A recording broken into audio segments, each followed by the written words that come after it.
I'm Theolyn, this is SoulSchool, and this is episode 7 in my series about angelic realms.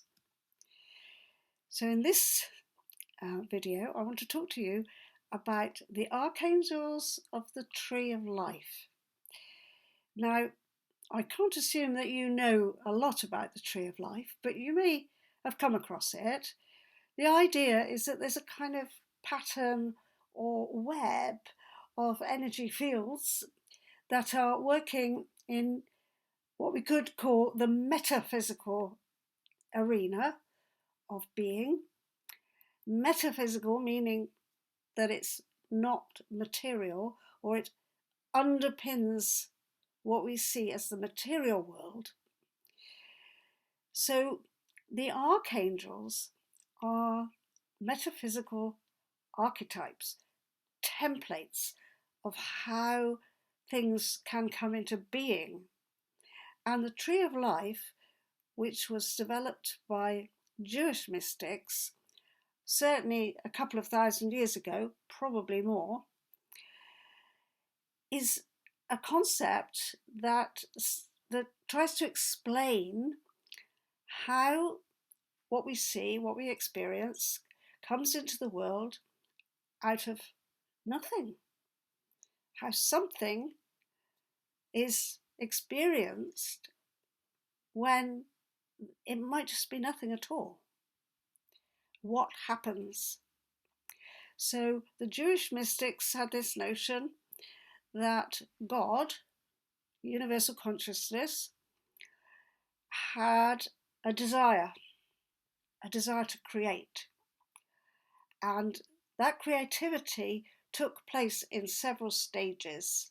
Just to keep it simple, I'll just skim some of this because it's a big topic. But the stages, and there are 10 of these stages, and perhaps one that kind of at number 11, sort of. But each of those stages was regarded as a sephira, which is a kind of container or reservoir where the light pouring into creation from the endless light, which in turn has been conceptualized, and that's not the right word. The endless light that comes into creation was at a previous stage, was in the void, as the Buddhists would call it, was in Ein, which means nothing. And then out of the nothing comes a kind of limitlessness of being, and that limitless of being becomes light. So it's 1, 2, 3 stages before the Tree of Life even starts to become a kind of formula for the way that light can emanate and create things that we experience and things that we see in our world. So once the light has come into the structure or the web, a kind of crystalline pattern of possibilities, once it's come into that web, then what we experience can be made manifest. This is why it's so important to meditate, because that Tree of Life is functioning in the deep level of consciousness, and therefore it's functioning in your consciousness. So when you meditate, you can experience these different levels or patterns, these different structures, as the invisible or metaphysical arena in which what you bring into the world is being created all the time, because you are divine, you are connected to universal consciousness, you are participating in it. It's not that you're connected to something else, it's just that you're in it, you are of it. So when we experience that inner construct of it's like what can I say, metaphysical architecture, we could examine the inner architecture of our consciousness by using the tree of life as a potential map. And all the pillars in that architecture, like the pillars in a great cathedral, are supporting your inner consciousness and therefore having a powerful effect on your outer life. Your outer life is a mirror of what is going on inside. There's no getting away from that, and it's about time you took that on board, because then your life will change, everything will change once you get that. So when you go into this state of experiencing the inner world and examining how those archetypes of the Sephirot, that's the plural for Sephirah, how those archetypes are working in you as angelic beings, if you like, or gods, then you can have conversations there. You can strengthen your relationship with one when you feel that would help you in your outer world. Now, I don't want to go into every detail here. It's quite a long topic. But if you consider just a handful of the archangels that you may have already come across, for example, you may know something about Gabriel or Michael or possibly Raphael. You may even have heard of Metatron. A lot of people talk about Metatron nowadays. I'm not sure why, because actually I think Zadkiel deserves a good window. So let's have a look at Raphael. This is Raphael, my inner vision of Raphael. You could have a different vision. My vision was of a rather beautiful pink energy field, which was quite feminine. Pink, lavender, lilac, kind of crystals of quartz, rose quartz and amethyst, for example. So here she is in the angel script pack of cards. And if we wanted to do some work with healing, or we wanted to improve our relationships with people, then we would consult with Raphael. And actually Raphael's quite good with money, I have to say. That's a big story, that one. And therefore you can get to access inwardly the energy field which is naturally in you, which carries that vibration, that quality that Raphael represents. Raphael's name means healing of God, or divine physician sometimes. She is called. I often refer to Raphael in the feminine. Now, if you have issues, for example, around communication and expressing yourself in the world, either through what you say to people or any other medium like music or art, if you've got something here that wishes to be expressed and you feel frustrated about it, or another thing that you might feel frustrated about is your skills with writing and reading, or even sort of passing exams, for example, then an archangel who will be very helpful to get to know would be Gabriel. Now, Gabriel is the big messenger boy of all time among the archangels, as you probably know. He was always around when ladies were having new babies, and in the biblical stories.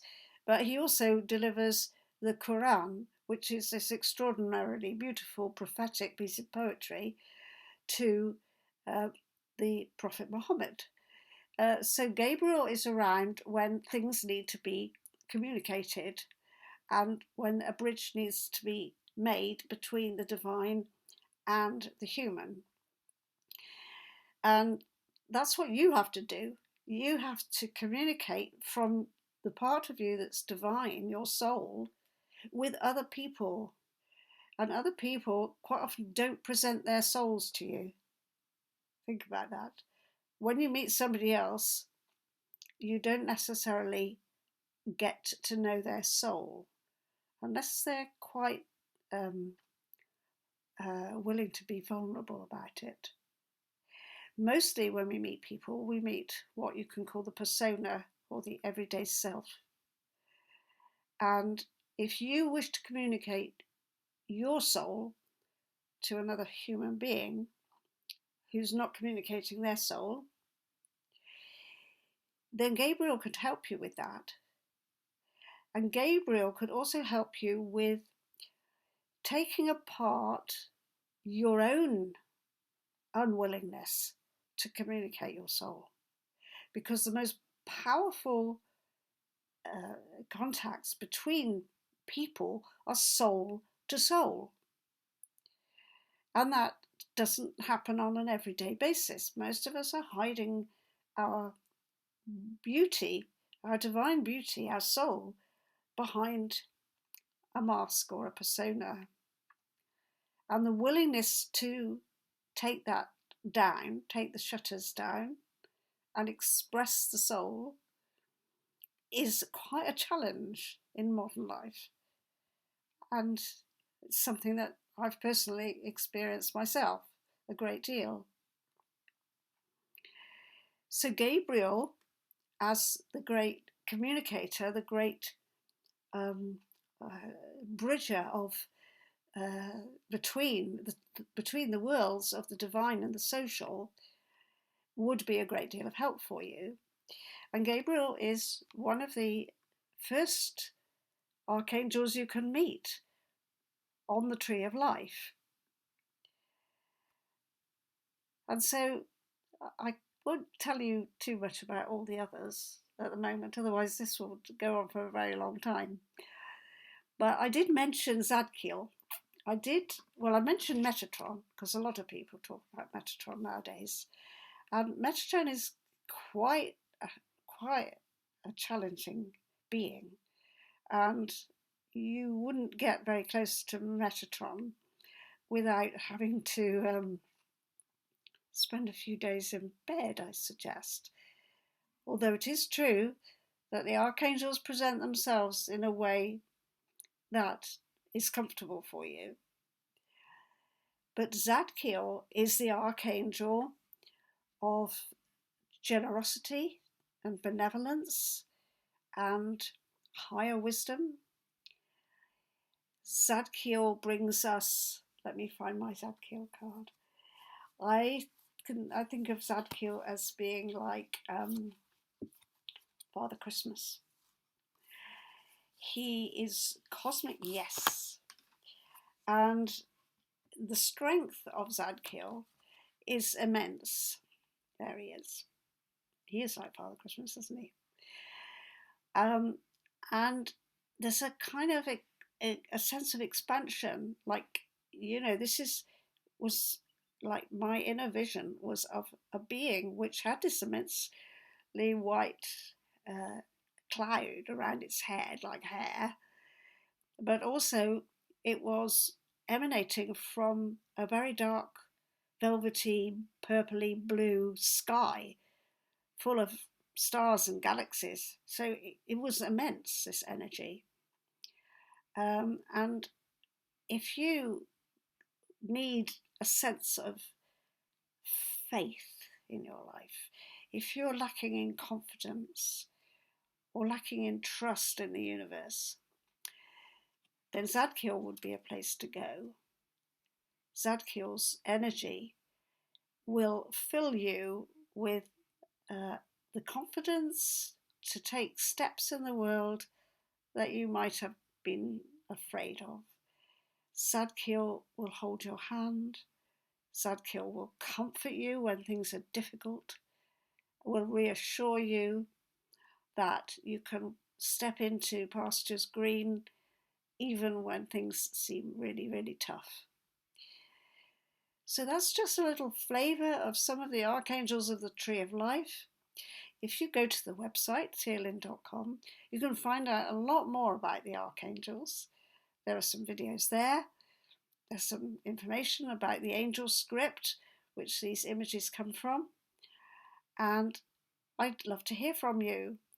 Look out for my courses. There is a course called Accessing Angelic Realms.